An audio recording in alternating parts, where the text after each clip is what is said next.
Copying a Trello list sounds simple, but unless you know exactly what's going to be copying over, you're probably going to end up doing just a lot more work. So let's avoid that. Hey, I'm Lucy Reyes with Cheers to Productivity, and I help solopreneurs and business owners simplify their business using Trello systems that will keep your business workflows running smoothly. So in this video, I'm going to show you step-by-step how to duplicate Trello list in a way that doesn't copy over all of that unnecessary mess. But first, we got to start with knowing what even copies over, and if you've even realized that these things are copying over whenever you make that new Trello list.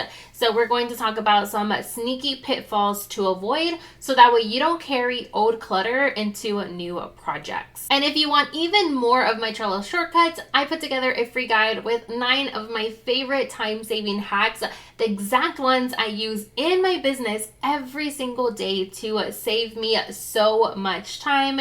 You can grab it down in the link in the description below. All right, so we are going to use my bundle contributor hub as an example for this one because I am freshly a contributor to some bundles, and so I figured that's going to be the perfect example here. So this is a list of some of the tasks involved for me as a contributor. And so I wanted to use this as an example because currently I'm in 2 bundles, which means that I'm going to need to do these tasks twice. So if you have any situation, any workflow, any project, any task list where you kind of need to repeat the same steps over again, and you've noticed that when you copy the list over, it just looks like a whole big chaos of mess and you're having to undo a couple of things to make it clean, I'm going to show you a way to make that, to kind of prevent all of that. So if you were to copy a list, we're going to hit copy. Easy peasy, right? You create list and boom. You're going to see what copies over, which is basically everything. It is almost identical to the first one. But I did want to start by pointing out the fact that when you want to copy a list, notice how it doesn't give you any settings, any ability to select what you want to be copied over and not.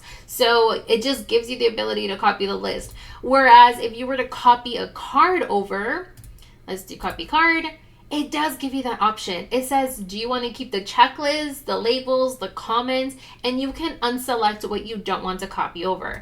But that's not the case when you copy over a list. It just copies everything how it wants to copy everything. So as you can see, it copied over that the cards were complete. It left the due dates on there. It left the labels. It left the attachments, the descriptions. The only difference, there's 2 differences. The only 2 differences that happen where you'll notice in this original card, we have a couple of steps, a couple of checklist items that were marked complete.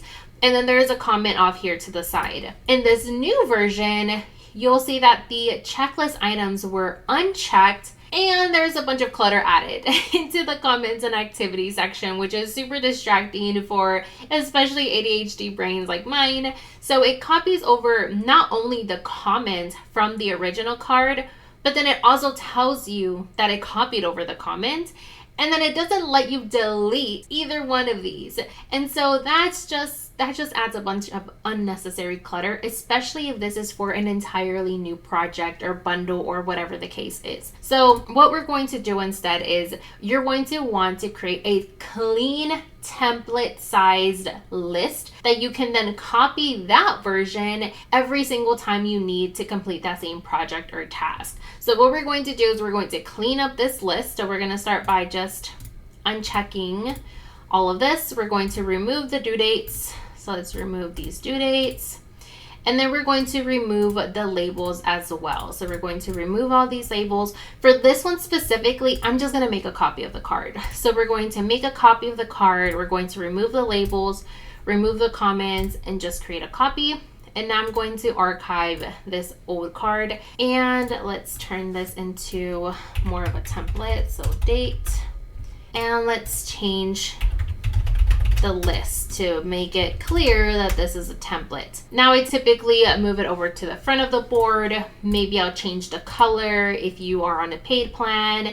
So that way, you know, every time I need to copy this over, I know I can copy this list. So the other thing here that I forgot was attachments. I'm going to remove that one. And now this is a clean version. You can also come in here and remove these descriptions if they're not relevant, but that's going to be up to you.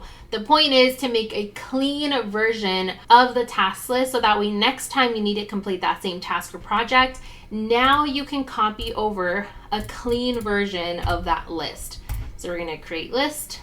And now it's clean, like it's copying over your clean version, and you don't have to go through and clean it up every single time you want to do those projects. And as you can see, it didn't even take that long to clean it up, but it does get annoying, and those are still some seconds, like a minute that you save every time you're working on that new task or project, which just helps your momentum. So there you have it. That's how you want to actually copy over your Trello list, what to look out for when you do make those duplicate lists, and how to make sure that you avoid copying over clutter in the future. And now I would love to hear from you. What is one way that you use these Trello lists and you're going to implement this template list for yourself? Is it for client onboarding? Is it for content? Is it for your bundle contributions like this example, or something else? Go ahead and drop it in the comments, because I'm super curious on how you are using a Trello list in your business. And of course, if you want to save even more time with Trello, definitely check out my free guide down in the description below, so that way you can find some cool time-saving hacks that will make it so much easier for you to manage your online business with ease. And then of course, hit subscribe so that way you know once the next Trello tutorial and other productivity videos drop, so that way you can continue running your business without the stress. All right, I'll see you in the next one.